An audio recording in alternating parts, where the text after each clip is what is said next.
नमस्कार बच्चों, मैं विनोद सर आज फिर हाजिर हूँ आपके सामने सेल जो हमारा शुरुआती चैप्टर था उसको लेकर। और जैसे मैंने पिछली वीडियो में बताया था बच्चों कि हम कोशिका को 12 वीडियो में कंप्लीट करेंगे। उसका पहला वीडियो आपके सामने आ चुका है कोशिका। कोशिका में बच्चों हम सबसे पहले जो पढ़ेंगे वो है कोशिका की सामान्य जानकारी। सबसे पहले बच्चों इसमें हम जो टॉपिक पढ़ेंगे उसका क्या नाम है? कोशिका की सामान्य जानकारी। हमें नॉर्मल इसका परिचय जानना है कि कोशिका क्या होती है और किस प्रकार की यूनिट है। तो पहला पॉइंट है बच्चों इसमें सभी सजीव कोशिका से निर्मित होते हैं। ये पहला पॉइंट कि प्रकृति में जितने भी सजीव है वो सारे के सारे सजीव किससे मिलकर बने हैं? कोशिका से। दूसरा है बच्चों कई सजीव ऐसे भी होते हैं जो एक कोशिका द्वारा निर्मित है। कई सजीव ऐसे भी है जो एक कोशिकाओं के द्वारा निर्मित है, जैसे पैरामीशियम, प्रोटोजोआ के बहुत सारे मेंबर। कई सजीव एक कोशिका द्वारा निर्मित होते हैं, उन्हें हम क्या बोलते हैं? यूनिसेलुलर अर्थात एक कोशिकीय जीव कहते हैं। उन्हें बच्चों हम क्या बोलेंगे? एक कोशिकीय जीव। जो एक कोशिका के द्वारा बनेंगे उन्हें क्या बोलेंगे? एक कोशिकीय। कई सजीव अनेक कोशिकाओं द्वारा निर्मित होते हैं और अनेक कोशिकाओं द्वारा निर्मित होंगे तो उन्हें क्या बोलेंगे बच्चों? मल्टी सेलुलर अर्थात बहुकोशिकीय जीव। अगला पॉइंट कोशिका सजीव की आधारभूत। यह पॉइंट इंपोर्टेंट है बच्चों, कोशिका सजीव की आधारभूत। फिर आ गया संरचनात्मक और एक और पॉइंट है क्रियात्मक। तो दोबारा सुनना, कोशिका सजीव की क्या है? आधारभूत, संरचनात्मक और क्रियात्मक इकाई है। तो कोशिका सजीव की क्या है बच्चों? आधारभूत, संरचनात्मक और क्रियात्मक इकाई। अभी आधारभूत क्या होता है? सबसे छोटी इकाई। सबसे छोटी मतलब कोशिका से छोटी जीवित संरचना नहीं है। तो सबसे छोटी इकाई कौन है? कोशिका। तो हमने बोल दिया आधारभूत सूक्ष्मतम या आधारभूत। संरचनात्मक, संरचनात्मक का मतलब है बच्चों, संरचनात्मक का मतलब है कि कोशिका का स्वतंत्र अस्तित्व रहता है। कोशिका का क्या रहता है बच्चों? स्वतंत्र अस्तित्व। और ये हमारे और सभी प्राणियों के बॉडी या शरीर का क्या करती है? निर्माण। तो संरचनात्मक का मतलब क्या हो गया बच्चों? स्वतंत्र अस्तित्व। कोशिका का स्वतंत्र क्या होता है? अस्तित्व होता है। और तीसरा जो सबसे इंपॉर्टेंट पॉइंट है बच्चों क्रियात्मक। ये सजीवों की सभी क्रियाकलापों को करने में सक्षम होती है। तो क्रियात्मक का मतलब क्या होता है? सजीव की सभी क्रियाकलाप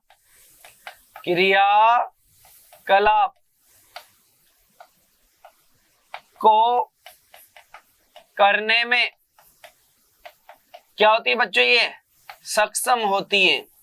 तो तीन सबसे इंपॉर्टेंट बातें हमें कोशिका में ध्यान रखना है। पहली क्या?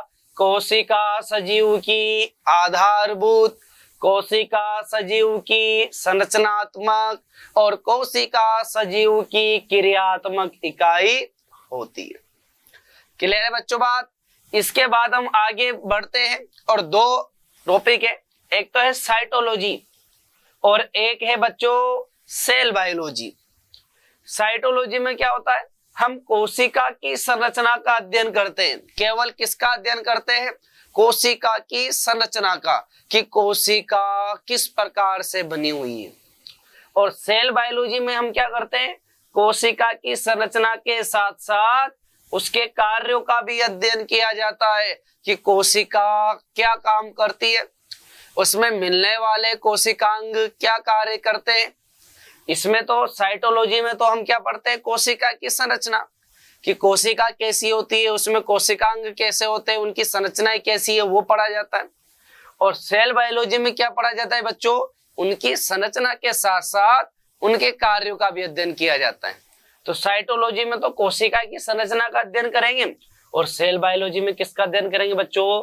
कोशिका की संरचना प्लस कार्यों का अध्ययन करेंगे। कंप्लीट है। आगे की ओर बढ़ते हैं। इसके बाद दूसरा सबसे इंपॉर्टेंट टॉपिक हमारे पास आता है बच्चों, इतिहास, कोशिका का इतिहास। और कोशिका के इतिहास में सबसे पहले कल मैंने आपको बताया था कोशिका में कि इसका जब इतिहास पढ़ेंगे तो दो वैज्ञानिक जरूर हम पढ़ेंगे। एक तो है बच्चों रॉबर्ट हुक और दूसरा है एवी लीवेनहॉक। सबसे पहले बात कर लेते हैं अपन रॉबर्ट हुक की। सर्वप्रथम स्पेनिश ओक, ये बच्चों एक पादप है। सर्वप्रथम स्पेनिश ओक की छाल में, किसमें बच्चों? छाल में कोर्क की मृत कोशिका को देखा। किसको देखा? कोर्क की मृत कोशिका को। तो कोर्क की मृत कोशिका को कौन से पौधे में देखा? Spanish oak. किसकी कोशिका को देखा? कोर्क की मृत कोशिका को। इसका मतलब सबसे पहले रॉबर्ट हुक ने क्या किया? सर्वप्रथम रॉबर्ट हुक ने पादप की छाल में मृत कोशिका को देखा। और वो पौधा कौन सा है बच्चों? वो पौधा है स्पेनिश ओक। और उसकी छाल में देखा। उस कोशिका के समूह का क्या नाम था? उसका नाम था कोर्क। और हम जब पादप शारीरिकी पढ़ेंगे तो वहां पर जानेंगे कि पौधे में दो प्रकार की वृद्धि होती है। एक तो होती है प्राथमिक वृद्धि और एक होती है बच्चों द्वितीय वृद्धि।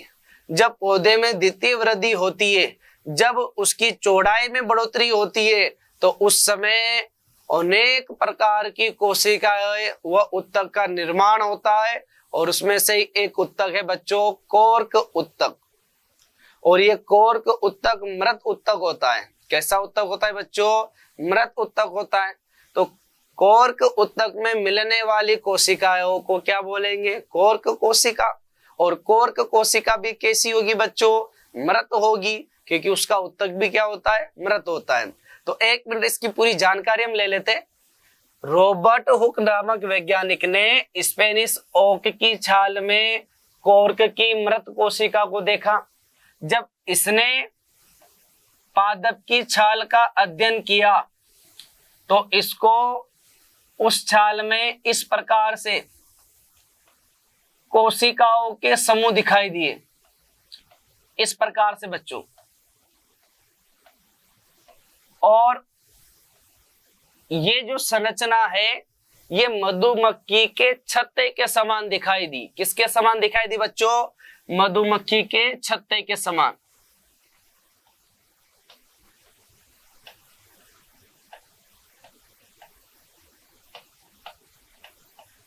मधुमक्खी के छत्ते के समान ये संरचना इसको दिखाई दी।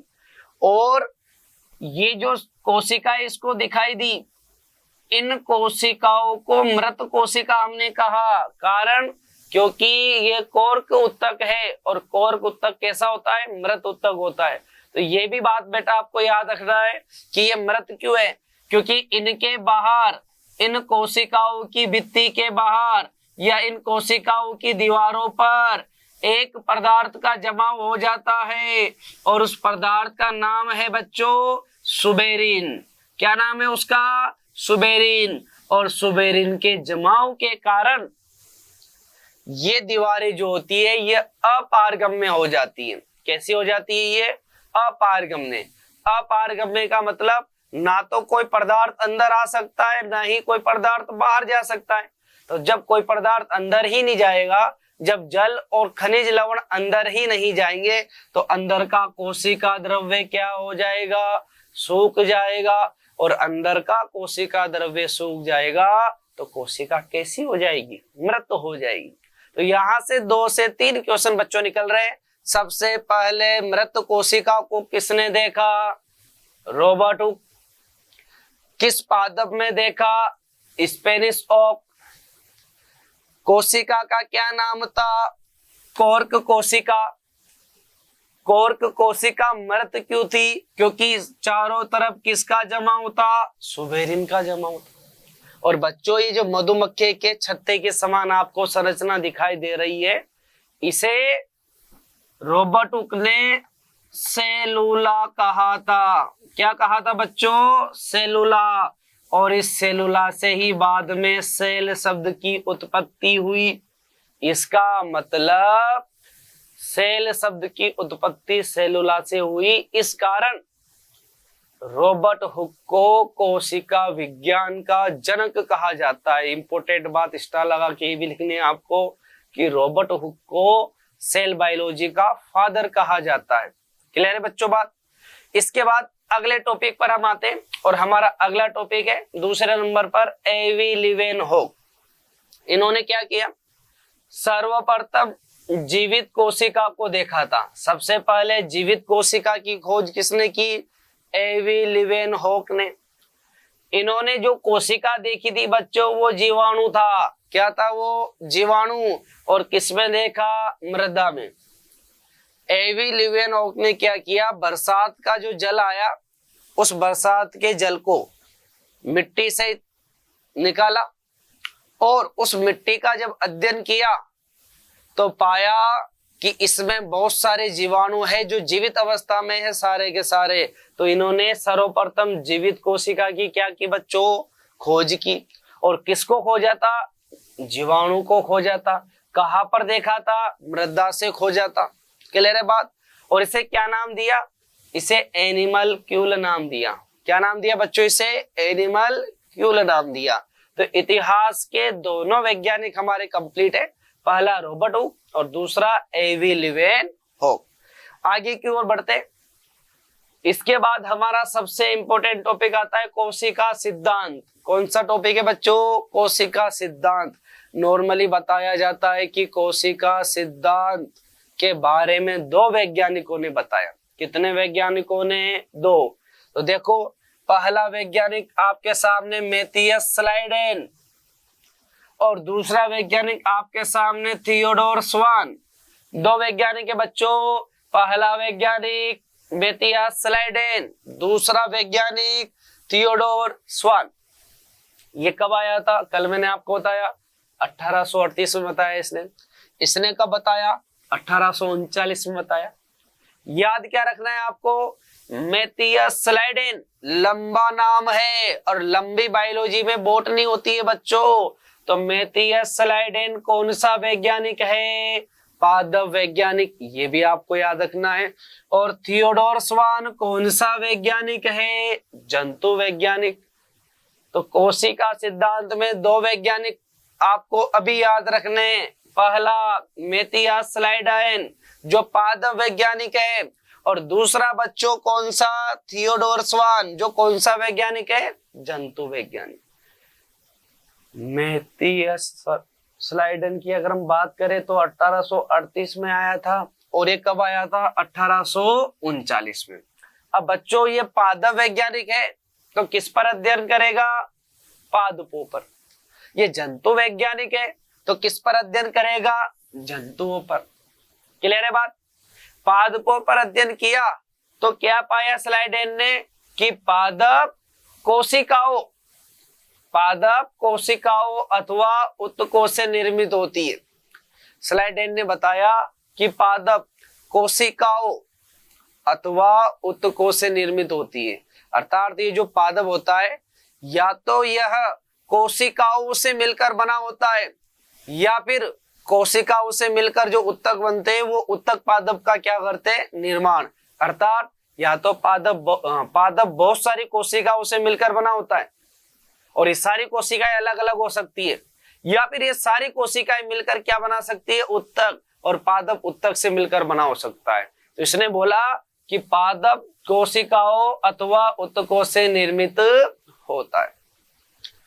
यहाँ थियोडोर स्वान जो है उसने भी जंतुओं पर अध्ययन किया और जंतुओं पर अध्ययन करके क्या निष्कर्ष निकाला बच्चों?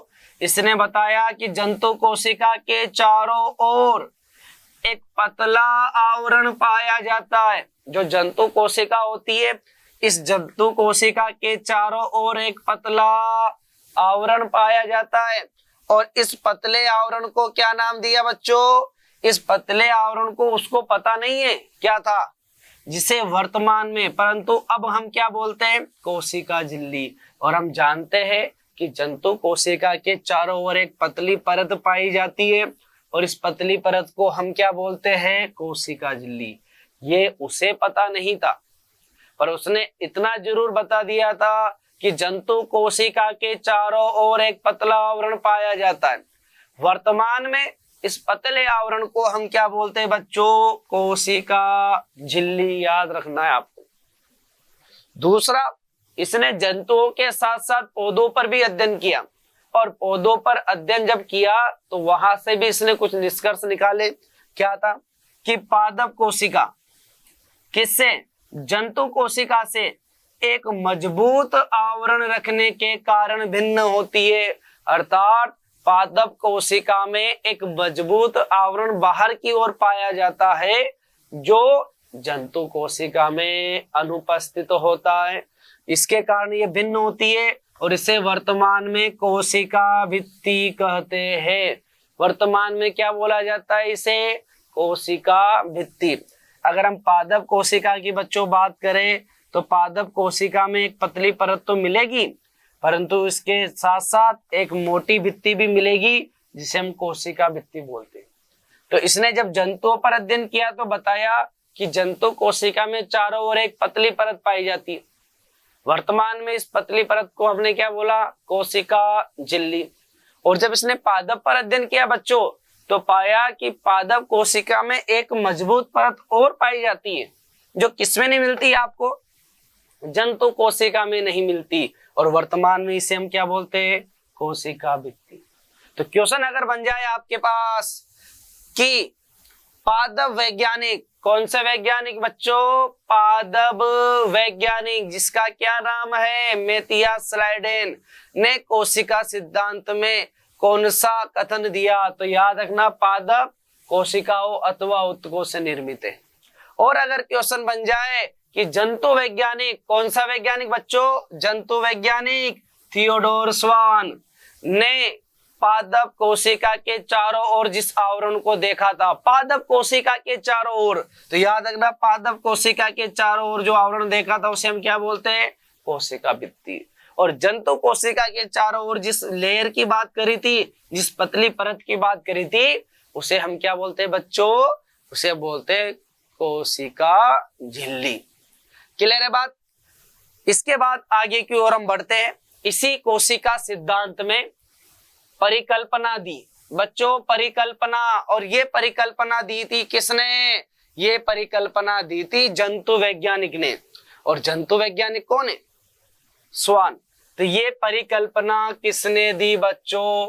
ये परिकल्पना दी थी स्वान ने। क्या परिकल्पना दी? जब उसने पौधों को पढ़ लिया, जब उसने जंतुओं को पढ़ लिया, तो वहां से एक तुक्का दिया। परिकल्पना का मतलब होता है तुक्का।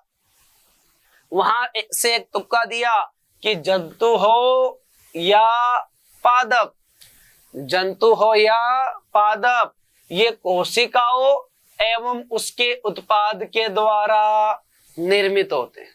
देखो, स्वान ने जब जंतुओं का अध्ययन किया, स्वान ने जब पादपों का अध्ययन किया बच्चों, तो यहां से उसने एक निष्कर्ष निकाला कि जंतु हो या पौधा, दोनों ही कोशिकाओं या उसके उत्पाद। अब कोशिका के उत्पाद क्या होते हैं? कोशिका के उत्पाद होते हैं बच्चों ऊतक।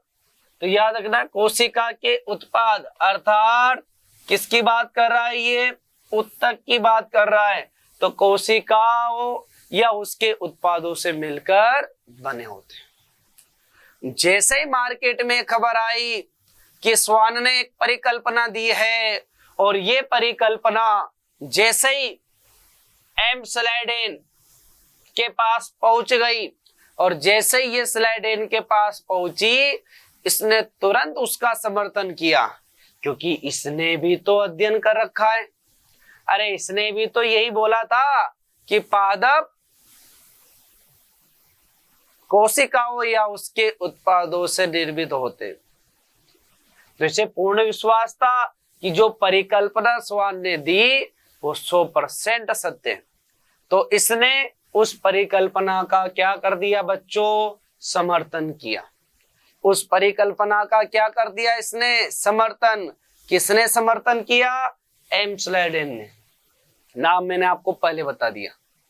जैसे इसने समर्थन किया, एक तो पादप वैज्ञानिक स्लाइडेन, एक जंतु वैज्ञानिक स्वान, दोनों ने मिलकर अपनी एक नई सिद्धांत का निर्माण किया और इस सिद्धांत को बोला जाता है प्राचीन कोशिका सिद्धांत। प्राचीन कोशिका सिद्धांत। तो प्राचीन कोशिका सिद्धांत में कितने वैज्ञानिक है बच्चों, 2। एक तो कौन, स्वान, और दूसरा स्लाइडेन। और दोनों ने एक पॉइंट इसमें दिया प्राचीन कोशिका सिद्धांत में, सभी सजीव, और जंतु भी हो सकता है और पौधा भी हो सकता है, सभी सजीव कोशिकाओं एवं उसके उत्पादों द्वारा निर्मित होते हैं। तो क्वेश्चन क्या बनता है यहाँ पर, प्राचीन कोशिका सिद्धांत किसने दिया, प्राचीन कोशिका सिद्धांत स्वान व स्लाइडेन ने दिया। क्या है इसमें महत्वपूर्ण पॉइंट, कि सभी सजीव कोशिकाओं या उसके उत्पादों के द्वारा क्या होते हैं, निर्मित होते हैं। क्लियर है बच्चों। जैसे ही इन्होंने ये प्राचीन कोशिका सिद्धांत बनाया, मार्केट में जब इनकी ये खबर गई तो जो इनके सीनियर वैज्ञानिक थे उनको लगा कि आज के बच्चों ने ये क्या कर दिया। इस प्रकार से जब इन्होंने कोशिका सिद्धांत मार्केट में लाए और बताया सभी वैज्ञानिकों को, इन्होंने जब सभी वैज्ञानिकों को बताया कि हमने कोशिका सिद्धांत प्रतिपादित किया है और सभी सजीव, चाहे वो जंतु हो चाहे वो पौधा हो, सभी कोशिकाओं वो उसके उत्पादों से मिलकर बने होते हैं। तो इनके जो सीनियर थे उनका दिमाग खराब कि यार इन दोनों ने ऐसा क्या किया, चलो इनको बुलाते। तो इनको बुलाया गया, जैसे इंटरव्यू होता है वैसे इन दोनों को सामने बिठाया गया। इधर सामने वाले पर इनके सारे सीनियर वैज्ञानिक बैठे थे और पूछा गया कि भाई आपने जब कोशिका सिद्धांत का प्रतिपादन किया ये किस आधार पर किया। तो स्लाइडेन बोला कि मैं पादप वैज्ञानिक हूं और मैंने जितने भी पौधों का अध्ययन किया तो पाया कि इन पादप का निर्माण कोशिकाओं या उसके उत्पाद से होता है। स्वान ने बोला कि वे जंतु वैज्ञानिक और मैंने जितने भी जंतुओं का अध्ययन किया तो पाया कि जंतुओं का निर्माण कोशिकाओं या उसके उत्पाद से होता है। और यकीन ना हो तो आप आजमा के देख लो। तो वैज्ञानिकों को लगा कि ये अपनी बात पर खरे उतर रहे तो इन्हें उलझाया जाए। तो फिर वहां पर आपको पता है जो सामने बैठते हैं बहुत समझदार व्यक्ति होते हैं, तो इनसे एक क्वेश्चन पूछा कि चलो आप तो ये बता दीजिएगा कि नई कोशिका का निर्माण कैसे होता है। मान लीजिएगा कोई भी कोशिका है, आपने बोला ये कोशिका मिलकर पादप बना रही है या ये कोशिका मिलकर जंतु का निर्माण कर रही है, पर इस कोशिका की एक अवधि तो होती है, उसके बाद तो नई कोशिका आएगी। ये आप भी जानते हो कि हर चीज की एक जीवन अवधि होती है, उसके बाद अंततः उसे समाप्त होना पड़ता है और नई को आना पड़ता है। तो आप मुझे ये बताओ नई कोशिका कहाँ से आ रही है, पौधे में या जंतु में जो नई नई कोशिकाएं आ रही है वो कहाँ से आ रही है। जैसे इनसे क्वेश्चन पूछा गया बच्चों, इन दोनों के पास इस क्वेश्चन का कोई जवाब नहीं था। दोनों ने अपनी गर्दन को नीचा किया और इसका जवाब नहीं होने के कारण वैज्ञानिकों ने बोल दिया कि आपका कोशिका सिद्धांत हम स्वीकार नहीं करते। तो उस समय इनके सामने सबसे बड़ी समस्या क्या थी बच्चों, कि नई कोशिका का निर्माण कैसे होता है। क्लियर है बात। चलो आगे बढ़ते हैं। उसके बाद तीसरा वैज्ञानिक आया कोशिका सिद्धांत में, जिसका नाम है रुडोल्फ विर्चो। और ये आया था बच्चों 1855 में। कब आया ये? 1855 में। और रुडोल्फ विर्चो ने अपना एक कथन दिया अपनी लैंग्वेज में, जैसे आप हाड़ौती में बोलते हो और कोई हिंदी वाला, कोई दिल्ली मुंबई का जिसको हाड़ौती नहीं आती उसके सामने हाड़ौती बोलोगे तो क्या बोलेगा? भैया एक बार हिंदी में समझाना। तो सेम ऐसे ही जब इससे भी वैज्ञानिकों ने पूछा कि बता नई कोशिका कहां से आती है, तो इसने तुरंत जवाब दिया ओमनी सेलुला ई सेलुला। क्या बोला इसने? ओमनी सेलुला ई सेलुला। सामने वाले वैज्ञानिकों का दिमाग खराब, अरे कि ये क्या बोल गया कि साहब हिंदी में बोलो। तो बताया कि नई कोशिका पूर्व कोशिका से बनती है, और कहां से आएगी? पुरानी जो कोशिका है वो पुरानी कोशिका ही क्या बना देती है? नई कोशिका बना देती है। वैज्ञानिकों का फिर दिमाग खराब कि यार इसने तो इसका भी सही जवाब दिया। तो फिर उन्होंने इसकी फिरकी लेने के लिए इससे पूछा कि आप बताइए नई कोशिका कहां से आती है? अरे बता तो दिया, नई कोशिका किससे बनती है? पुरानी कोशिका से। वैज्ञानिकों ने बोला आप मुझे प्रूफ दीजिए, हम नहीं मानते आपकी बात सत्य है। कि नहीं मानते? कि नहीं, कि कोई बात नहीं मत मानो, कि प्रूफ तो दो तभी आपको मानेंगे भाई ये जो आप कथन दे रहे हो सत्य है। ठीक है, जहां ये बैठे हुए थे वहां सेंटर पे एक लाइट जलाई, नीचे पानी का पात्र, इसमें एक जीवाणु रख दिया और बोला गौर से देखो इसे। पानी का जो पात्र था बच्चों उसमें एक जीवाणु रख दिया और बोला गौर से देखो इसे। और 20 मिनट बाद जब सभी वैज्ञानिकों ने गौर से देखा तो पाया वहां पर एक की जगह, वहां पर बच्चों एक जीवाणु की जगह कितने जीवाणु बन गए? 2 जीवाणु बन गए। जब उन्होंने उस पात्र को 20 मिनट तक देखा तो पाया कि एक जीवाणु की जगह कितने जीवाणु बन गए? 2। सभी वैज्ञानिक हैरान। फिर रुडोल्फ विर्चो ने पूछा इनसे कि बताओ ये दूसरा जीवाणु कहां से आया? तो वैज्ञानिकों के पास कोई जवाब नहीं था। फिर इसने बताया कि ये जो दूसरा जीवाणु आया ना ये इसी जीवाणु से बना है, अर्थात ये जो नई कोशिका बनती है ना ये पुरानी कोशिका से ही बनती है। तो इसने नई कोशिका पुरानी कोशिका से बनती है ये बताया, अर्थात कोशिका में विभाजन की क्या पाई जाती है बच्चों? क्षमता पाई जाती है। अरे कोशिका में इतनी कैपेसिटी पाई जाती है कि वो नई कोशिकाओं का क्या कर दे? निर्माण कर दे। और जैसे ही इसने ये जवाब दिया सारे वैज्ञानिक चुपचाप। और रुडोल्फ विर्चो की उस समय जीत हुई, और जीत हुई तो कोशिका सिद्धांत में संशोधन हुआ, क्योंकि पुराना जो कोशिका सिद्धांत था वो सही तो था परंतु ये नहीं बता पा रहा था कि नई कोशिका कहां से है। तो पुराने कोशिका सिद्धांत में संशोधन हुआ और एक नया कोशिका सिद्धांत बना जिसे हम बोलते हैं नवीन कोशिका सिद्धांत। और इस नवीन कोशिका सिद्धांत में अब कितने वैज्ञानिक होंगे बच्चों? अब 3 वैज्ञानिक होंगे। पहला स्लाइडेन, दूसरा स्वान, और तीसरा जो नया वैज्ञानिक जुड़ा है वो कौन होगा बच्चों? Rudolf Virchow. तो इसमें 3 वैज्ञानिक आ जाएंगे। एक तो आ जाएगा स्वान, एक आ जाएगा बच्चों स्लाइडेन, और एक जो नया जुड़ा है वो कौन है बच्चों? Rudolf Virchow. इसमें कंप्लीट रूप से समावेशित हो चुका है। और नवीन कोशिका सिद्धांत अब बताओ कितने वैज्ञानिकों ने दिया? तो 3 वैज्ञानिकों ने दिया, स्वान, स्लाइडेन और रुडोल्फ विर्चो।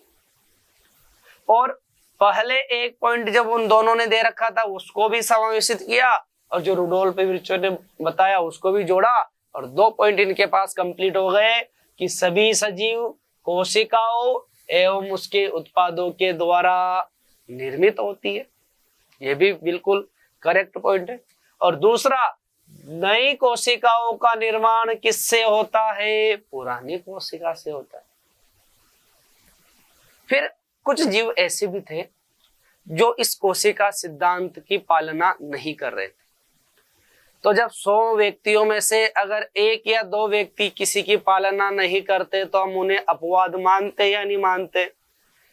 अरे एक क्लास में अगर मैं 1000 बच्चे पढ़ा रहा हूं और गलती से 2 बच्चे फेल हो जाते हैं, हालांकि हमारा पूरा प्रयास रहता है कि वो 2 बच्चे भी फेल ना हो, वो भी मेहनत करें और उनके साथ हम लगे रहते, मेहनत करते रहते, परंतु अगर किसी कारणवश कोचिंग ही ना आए और वो फेल हो जाए तो फिर उन दोनों को हम क्या मान लेंगे? अपवाद। तो वैसे ही कुछ जीव ऐसे थे जो इस कोशिका सिद्धांत पर खरे नहीं उतर रहे थे, उन्हें क्या मान लिया गया? अपवाद। और वो कौन कौन थे? एक तो था बच्चों वायरस। वायरस कैसे था? वायरस कोशिका के अंदर तो जीवित अवस्था में रहता है परंतु बाहर खुद का कोई अस्तित्व भी नहीं है, इस कारण वायरस भी इसका क्या है? अपवाद। दूसरा है बच्चों एक कोशिकीय, इन्हें अकोशिकीय भी हम बोल सकते हैं। एक कोशिकीय जो जीव होते हैं जैसे पैरामीशियम, ये भी अपवाद है। अब आप बोलोगे सर ये कैसे अपवाद है, इनके अंदर तो कोशिका मिल रही है। बिल्कुल सही है, कोशिकीय जीव तो है, मैं आपसे ये नहीं बोल रहा कि कोशिकीय जीव नहीं है, कोशिकीय जीव तो है, इनके अंदर कोशिका तो मिल रही है परंतु ये कोशिका सिद्धांत के अपवाद है। कारण देखो, सभी सजीव कोशिकाओं या उसके उत्पाद से मिलकर बने, सभी सजीव कोशिकाओं या उसके उत्पाद से मिलकर बने। कोशिकाओं, कोशिकाओं का मतलब बहुत सारी कोशिका, 2 या 2 से ज्यादा, एक नहीं। और ये कितनी कोशिका से मिलकर बने हैं? एक, इसलिए इनको भी क्या मान लिया? अपवाद मान लिया। तो कोशिका सिद्धांत के 2 अपवाद है, हालांकि एक अपवाद और है अपने मॉड्यूल्स में मैंने ऐड करवा रखा है, फ्लाई मोड जिसे हम अपवम कवक बोलते हैं, वो भी इसका अपवाद है। पर आपको 2 तो याद ही रखने पड़ेंगे, वायरस और एक कोशिकीय जीव कोशिका सिद्धांत के क्या है बच्चों? अपवाद। तो मुझे उम्मीद है और मैं आशा करता हूं कि मेरे द्वारा पढ़ाया गया आपको 100% समझ में आया होगा। और अगर ये समझ में आ गया तो आने वाली क्लास में मुझे बताइए कि हम कौन से टॉपिक की बात करें। पहला मैंने सामान्य जानकारी पूरी करवा दी, दूसरा इतिहास पूरा करवा दिया, तीसरा कोशिका सिद्धांत पूरा हो चुका है हमारा। अब आने वाला जो हमारा टॉपिक होगा आकार व आकृति, उसकी हम बात करेंगे। आप इसी प्रकार से एक रजिस्टर में पूरे नोट्स को मेंटेन कीजिए। उसके पश्चात मैं पुराने मेडिकल में आए हुए क्वेश्चन प्लस इम्पोर्टेंट क्वेश्चन वो लास्ट में भी हम बात करेंगे, ताकि आपके जो रजिस्टर है वो 100% थ्योरी प्लस ऑब्जेक्टिव क्वेश्चन का समावेश होकर कंप्लीट हो जाए। तो आज लेता हूं बच्चों मैं आपसे इजाजत, जल्द ही होगी मुलाकात, तब तक पढ़ते रहिए और सीखते रहिए। धन्यवाद।